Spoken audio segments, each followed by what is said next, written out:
UV Pro, Union vocale prophétique.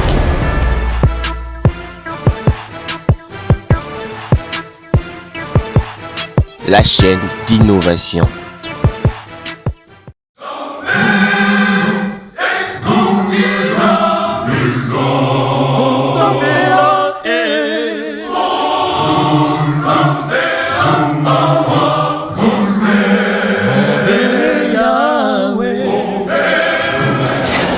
Mesdames et messieurs, fidèles internautes, paix à vous tous, nous vous saluons partout où vous êtes.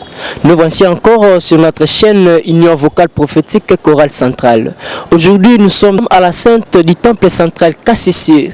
Lelo tozali na chorale nabiso Union vocale prophétique. Bazali na assemblée constituante pour préparer 40e anniversaire na bango.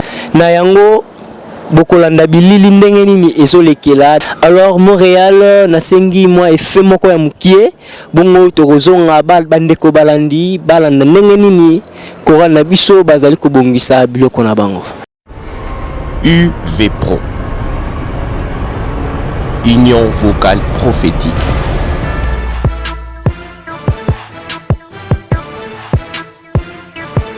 La chaîne d'innovation. Paix à vous tous, fidèles internautes, nous sommes aujourd'hui à l'enceinte du temple central Kassisi, où se tient une réunion en occurrence de la session extraordinaire pour le préparatif du 40e anniversaire de la chorale Union vocale prophétique UV Pro en sigle, qui est la chorale centrale de l'église Bon Nouveau Message et Benem Kassisi en sigle.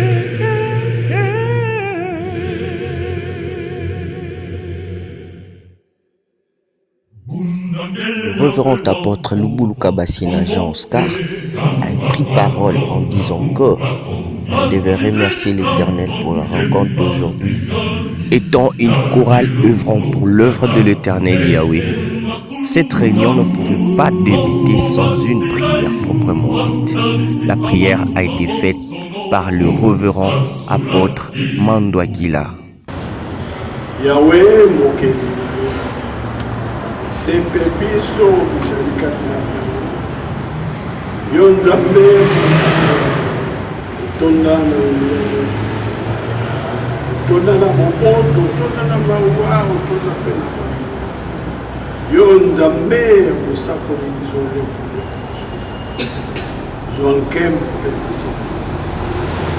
oyebaki yango malamu oyo ezali nde mpona kobongisa mosala oyo nde lisanga na yo eyembelaka yo ekumbisaka yo ntango nyonso nde tosangani awa Yawe mpona kobongisa mosala bandeko bauti bisika mosika na sia bapamboli Yawe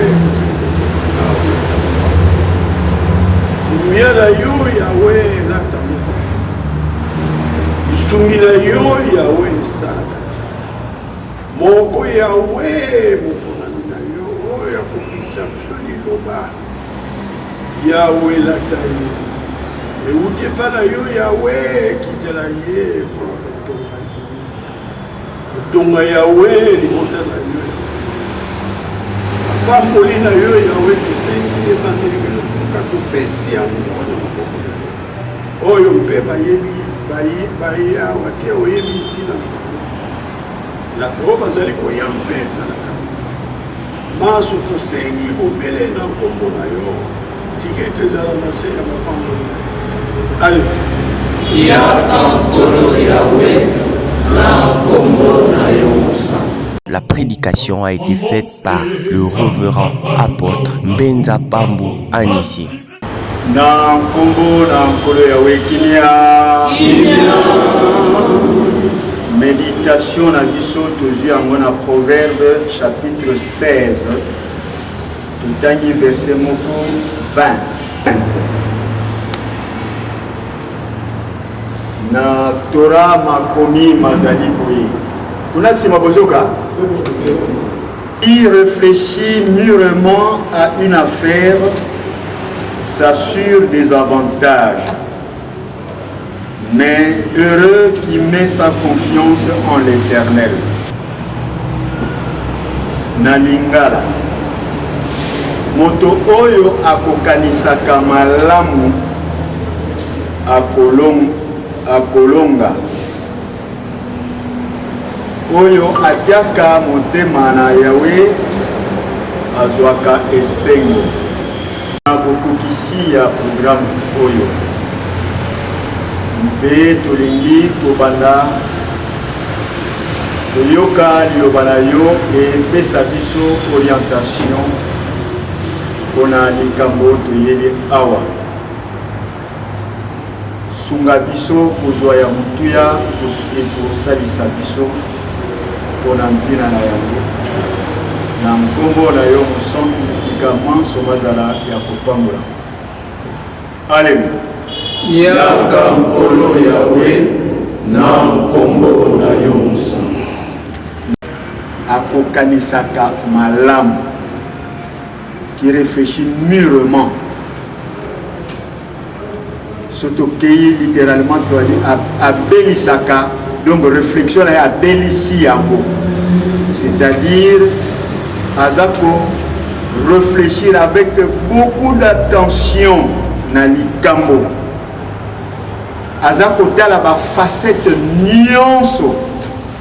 Ce qui a tali côté oyo na aspect oyo positif, mais il faut tala ba aspect mususu dans mususu ba point négatif ezali. Likambo na ndenge ya malamu asukisi yango akomisi yango na maturité que maintenant akokotia yango sur la table pour te appliquer yango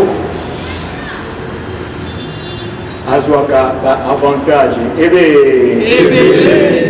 donc na projet wana tolika mwana ebendaka bavantage mingi quelle que soit œuvre oyo moto akoki kosala ata examiner comme l'être humain azali imparfait na niveau na ye mwa baimperfection ekozanga te mais ntango se confie na Yahweh oyo azali nzambe na nguya nyonso ya akoyeba kozipa baimperfection nyonso nde yango ekopesa toye awa mpona koexamine likambo ya monene sans parti pris, sans complaisance, avec beaucoup d'attention. Yangonde et Kokobote la biso ba avantage. Ikaete na likambo oyo toyeli awa. Moko na moko azala conscient na yango. To sala yango na ndenge en toute responsabilité et puis to se confier na Yahweh Nzambe mopesi na nyonso. À ce moment-là, oyo tozali koluka tokozwa yango et puis Yahweh apambola liloba oyo na te yango na nkombo na mosu. La prière d'action de grâce a été faite par la diaconesse Adiabedi. Chers téléspectateurs, fidèles internautes, nous sommes très heureux que vous nous suivez partout dans le monde à cet instant. Nous allons vous annoncer que la session extraordinaire a déjà débuté. Au nom de l'Éternel Dieu, nous déclarons ouvert les travaux de la plénière de la commission préparatoire pour les 40 ans de la chorale Union vocale prophétique. Nous vous remercions.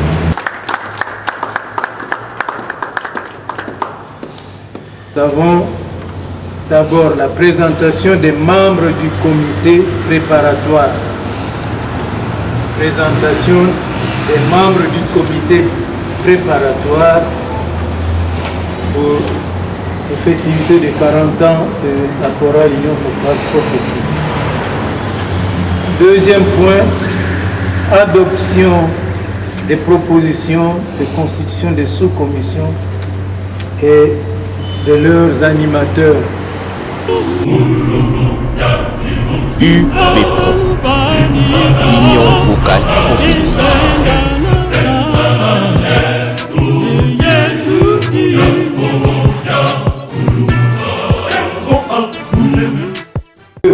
Vice-président, 3 secrétaires, 4 secrétaires adjoints et assesseurs, secrétaires adjoints Maman Mayela Magui Kinkel et votre serviteur, révérend Boulou.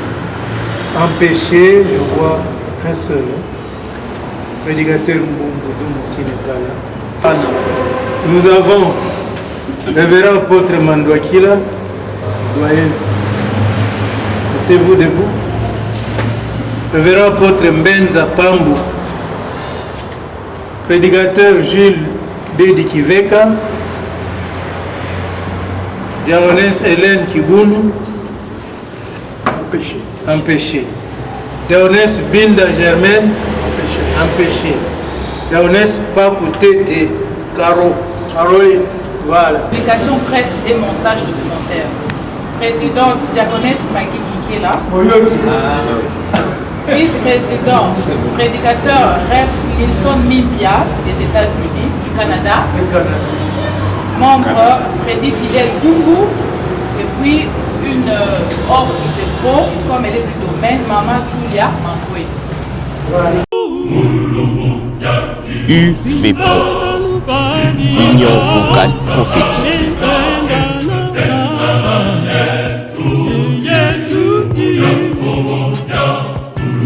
La chaîne d'innovation. Troisième sous-commission.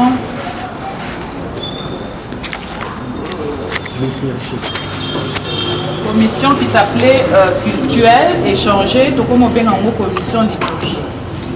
Président, révérend apôtre Mbenza.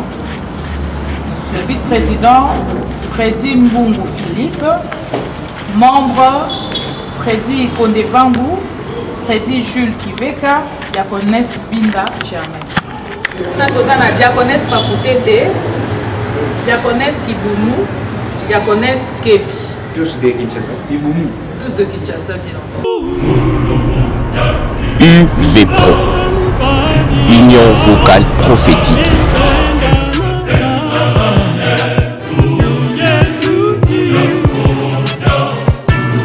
La chaîne d'innovation. Montage, communication presse, montage documentaire. Les membres présentés ont été adoptés tels quels, n'est-ce pas? Oui. Diaconesse Magui Kikela, Prédi Nilson Mimpia, prédicateur fidèle Kumbu, na maman Juliana Mamboué. En sous-commission liturgie, membre Nayango, prédicateur, révérend apôtre Mbenza comme président, prédicateur Mbungu Philippe, prédicateur Jules Kiveka, prédi Kondevangu et diaconesse Germaine Binda. Tous les membres de la commission de censure de l'UVPRO. On peut passer. Sous-commission restauration. Les membres proposés étaient diaconesse Pakoutete, diaconesse Kibounou, diaconesse Kebi. La plénière a estimé qu'il fallait intégrer des hommes et des papas. Nous avons intégré disciple Bodo ainsi que disciple Ngendo. Sous-commission finance, la plénière a estimé qu'il fallait intégrer l'aspect budget. La sous-commission sera finalement dénommée sous-commission budget et finance. Sous les membres adoptés, retenus en commission, il y a quelques membres qui se sont ajoutés à cette commission, notamment prédicateur Ndungi des États-Unis et puis la diaconesse Clarisse Bouillou. Également prédicateur Makwala Mpumba Poul ainsi que le prédicateur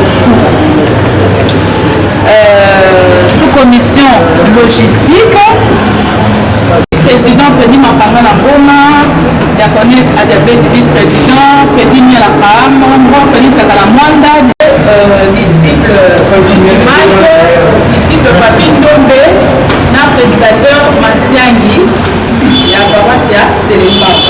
Les propositions ont été adoptées comme telles. Référent apôtre Mpungi Isolele, prédicateur Jules Bédi Kiveka comme vice-président, référent Masunda Canada, prédi Bandi Eli, prédi Joël Kassa de Mwanda ainsi que prédi Sakala Mpunga des États-Unis et le coordonné du révérend Mangika seront donnés à la commission. Non, Sakala Mpunga des États-Unis. Le point à l'ordre du jour. Premièrement, les membres du comité préparatoire pour les festivités du 40e anniversaire de la chorale centrale de l'Obenem KCC, Union vocale prophétique UVPRO en cycle. Adoption de propositions, constitution de sous-commissions et de leurs animateurs. Et pour clore les divers, la session extraordinaire a été tenue par le révérend apôtre Lumbulu Kabassiena Jean-Oscar et sous la modération de la diaconesse Maggie Kinkela. Fidèles téléspectateurs, chers internautes, merci beaucoup pour l'attention que vous continuez à accorder toujours à votre chaîne Union Vocale Prophétique, UVPRO en sigle. Nous vous demanderons de vous abonner massivement sur notre chaîne Union Vocale Prophétique sur YouTube et partager les liens des vidéos et activer la cloche de notification et sans oublier de cliquer sur la pouce bleue pour que la vidéo soit plus référencée et ça va faciliter l'émergence de votre chaîne. Union Vocale Prophétique, la chaîne d'innovation. Union Vocale Prophétique, agissant autrement.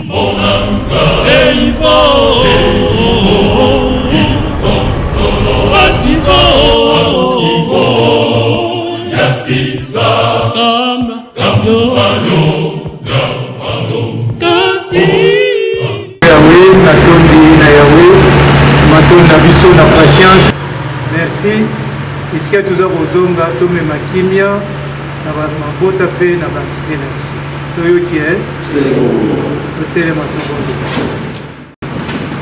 Na nkombo na mosantu Yahweh, nzambe na biso ya lola, nzambe ya Abraham, Isaka, Yakobo, nzambe mosakoli dizolele, yo oyo kobongwanaka te. Toyaki elongo na yo mpona kokanisa kobongisa mosala na yo oyo ya Chorale UVPRO mpona kopesaka nkembo mpe lokumu. Mayebiso bato tokanisi totia mo na loboko na yo, yo kanalize opesa mayele, opesa bamoyen ete nyonso ekoma réalité.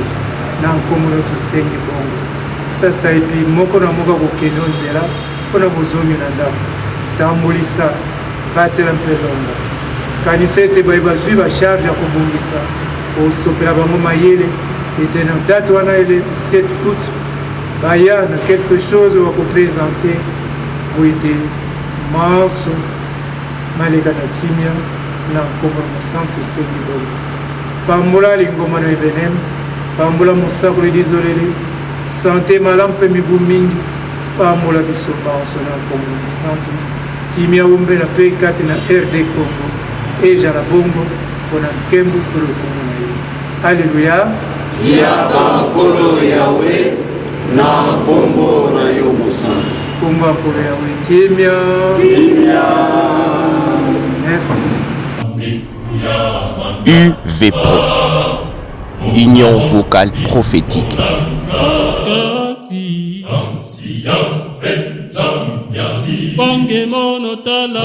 La chaîne d'innovation.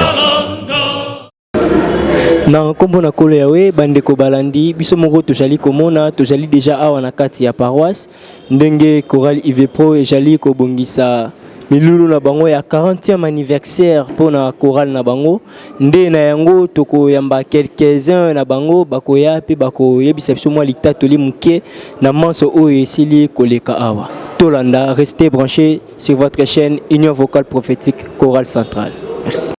Na kombo na kolo Yawe bandeko balandi awa tozali na mama na biso mama Maggie ye azali secrétaire adjointe ya commission nyonso ya Chorale UVPRO nde tokopesa ye maloba. Na kombo na kolo Yawe mama kimia. Kimia. Na kombo na kolo Yawe mama tomoni bino bozalaki na réunion awa. Yango soko okoki ko expliquer na bandeko balandi nini yo uchikoleka awa tant que secrétaire otalisa bango pe ba comprendre yango ezalaki nini. Merci Kopesa Liloba. Nakoma Nkolo Yawe nde boyebi depuis le 17 janvier ya mbula aussi koleka UVPRO groupe choral Union Vocale Prophétique et kokisaki 40 ans.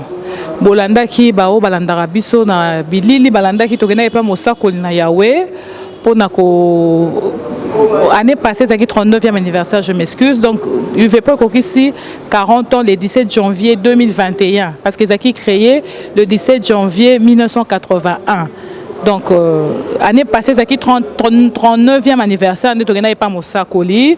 Puis, Talisa qui est pour ça, en tout cas, il y a eu 40e anniversaire en 2021. Donc, ça a quand même quelque chose. Ndé yango moni, et ça fait mon nene. Tolinga ito ça la elo komoro bato bande qu'on a besoin de diaspora balobi oh. Mais bino Coral il veut pas ezaka à Kinshasa te. Coral il veut pas c'est comment international. So aucun en France, États-Unis partout bande ko mingi oh basaki na UV Pro, bas tikala attaché na UV Pro, ba continuer à soutenir Coral, bas membre effectif à UV Pro balobaki te.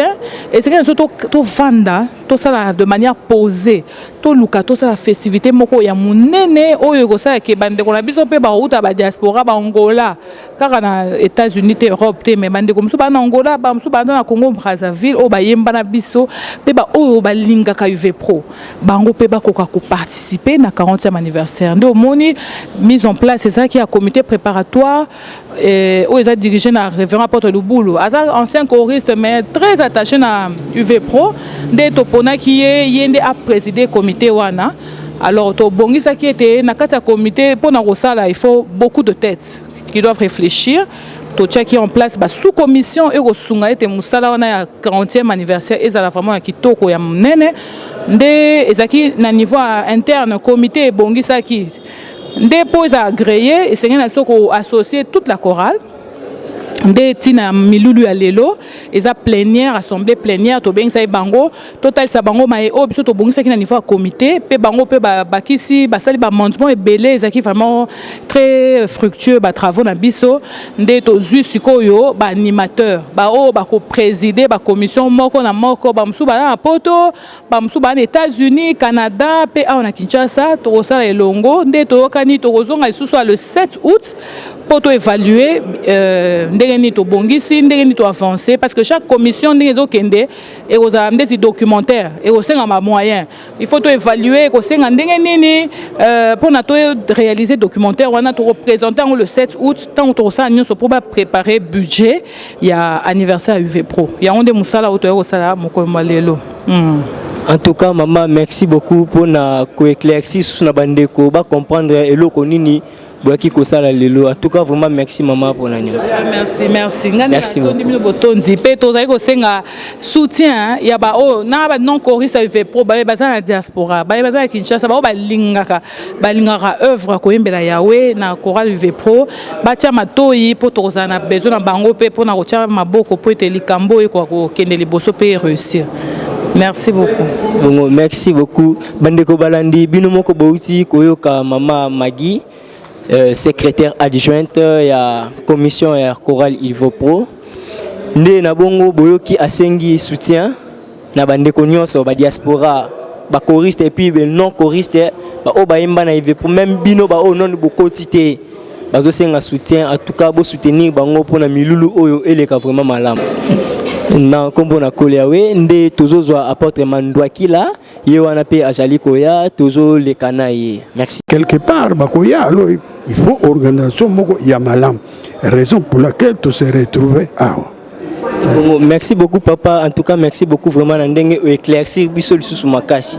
En tout cas to sepel vraiment papa ndenge o accepter invitation na biso ya koya liboso ya caméra pe ko exprimer nyonso obo uti ko sala. Merci beaucoup. Merci beaucoup. C'est bon papa. Kimia papa. Bandeko Balandi, nous sommes arrivés vers la fin ya réunion na biso. Nyonso bo uti ko landa ndenge elekeli. Et puis merci beaucoup vraiment na nyonso. Si ma caméra tozalaki na mon réalisateur Bonerch Kiko Nanzaki Mwena, moi je l'appelle Beka Mention. Et puis assistant na Yazalaki wana ingénieur Enoch Mabika. Et puis merci beaucoup na bande konyo so restez branchés sur votre chaîne Union Vocale Prophétique Chorale Centrale. À la prochaine. Bye.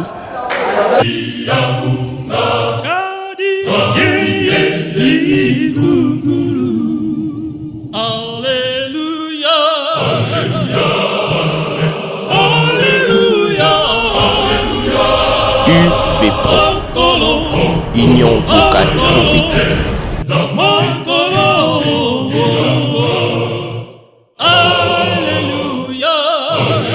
La chaîne d'innovation.